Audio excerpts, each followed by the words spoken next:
All right, Larry Krueger here from the Pig and a Pickle Krug Show with a little 49er video. What should we expect to see?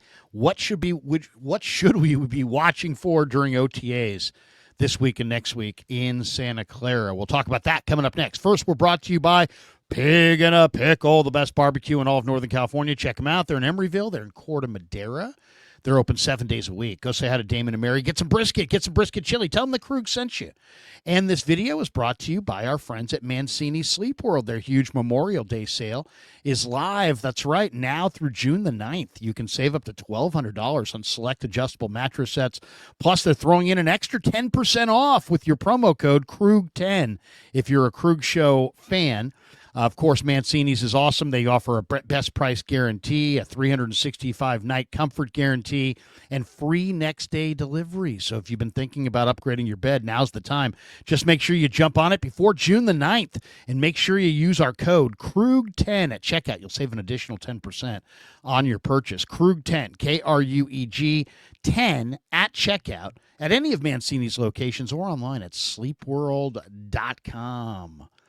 All right, let's talk a little bit about OTAs. The Niners will hit the field this week for OTAs in advance of the mandatory minicamp, and then they will shut it down for about, a month to 6 weeks before training camp, and everybody will go on vacation. The players will do a lot of training usually during that period because they're trying to get ready to compete in training camp. But a lot of times the coaches, this is the one downtime of the year. I mean, the coaches are full bore from about a week before training camp, all the way through training camp, all the way through the regular season, all the way through the playoffs. When the playoffs end, hopefully you're going to the Super Bowl. If you're going to the Super Bowl, that means you're grinding until the middle of February. Then immediately it's the combine. Then immediately it's free agency and planning that out. Then immediately it's the draft, and that's a major undoing and thousands of man hours and all kinds of meetings.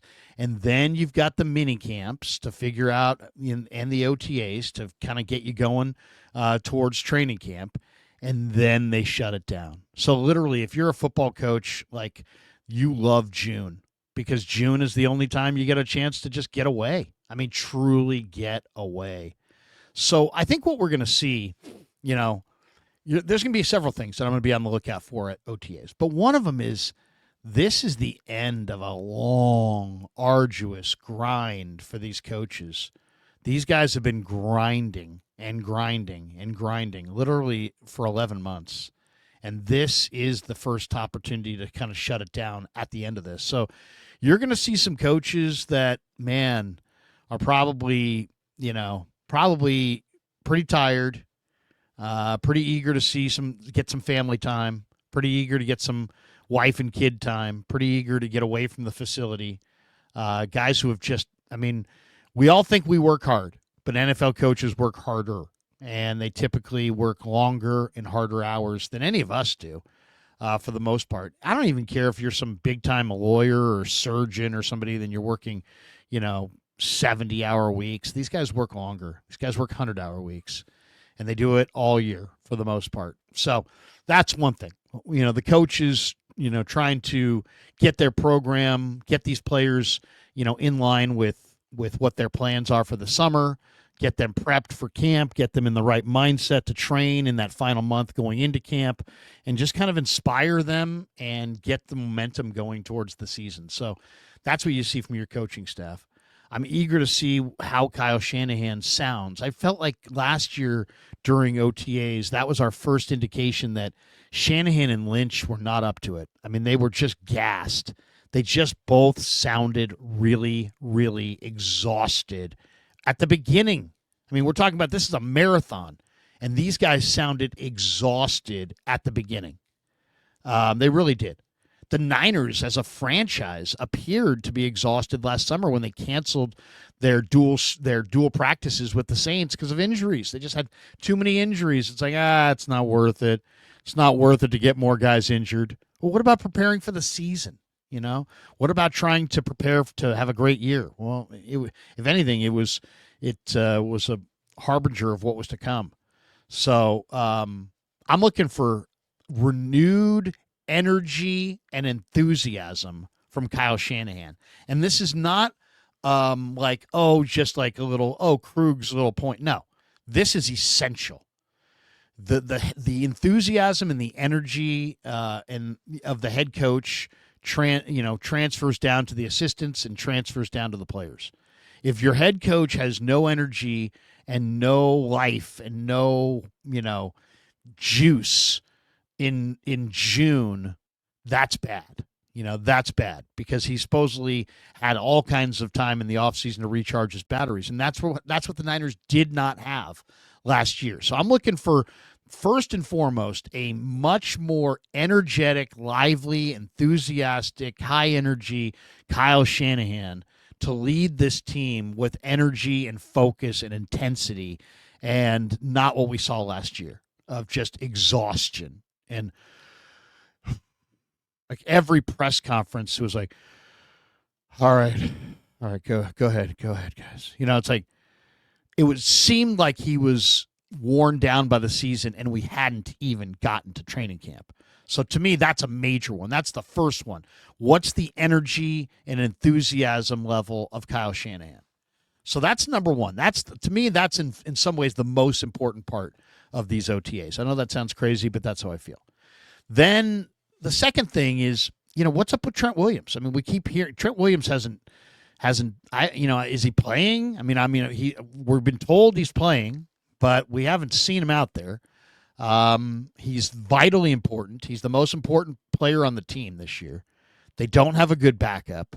They're absolutely naked at tackle with Jalen Moore moving on to Kansas City.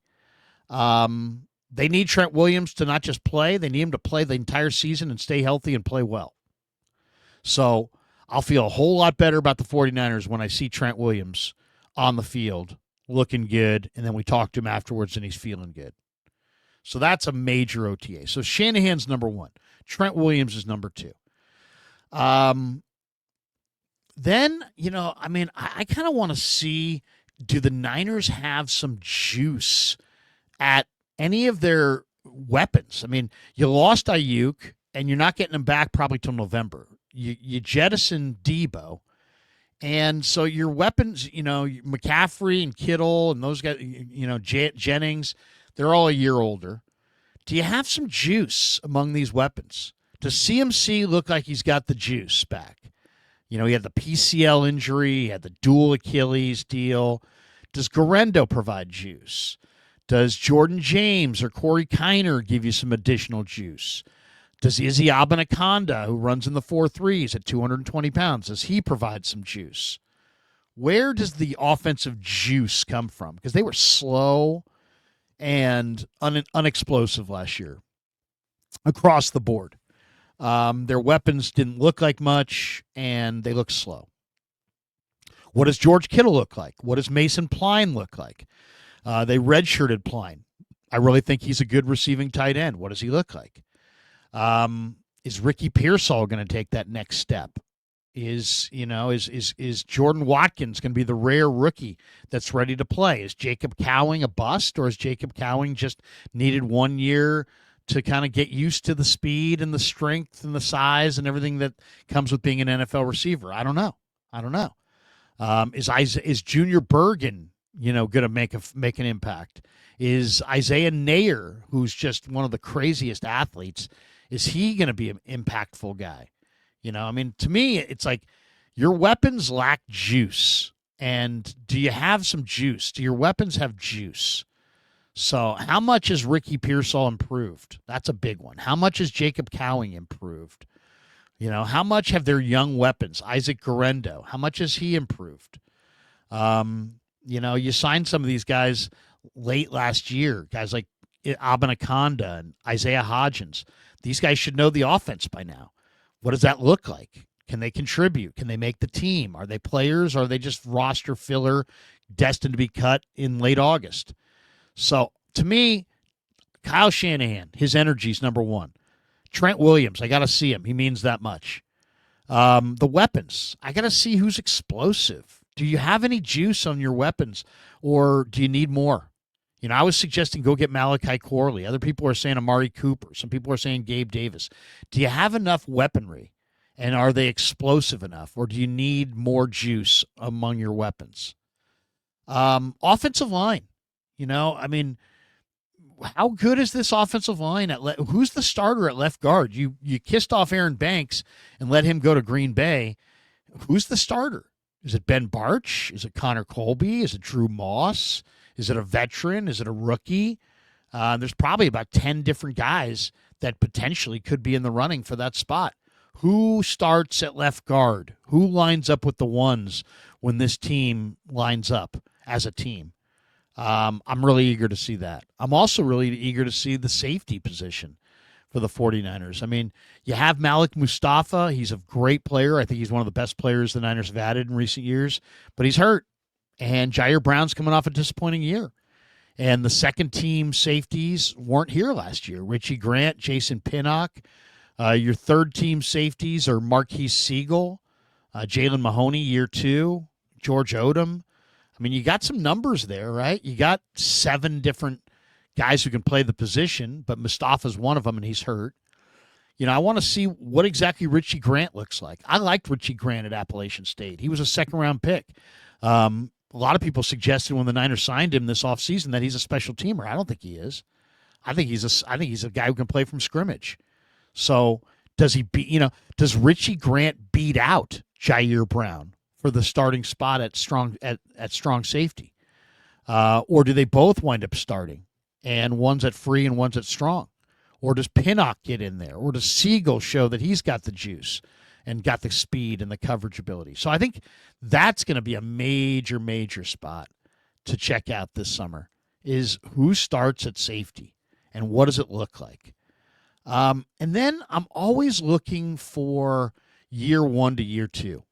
The biggest improvement that you have in a regular season is usually week 1 to week 2. You play a game, you watch the film, you critique the film, and now you come out in week 2 and here you are after, a week of critiquing yourself, and this is you improving. Well, the same thing can be said for rookies from year 1 to year 2.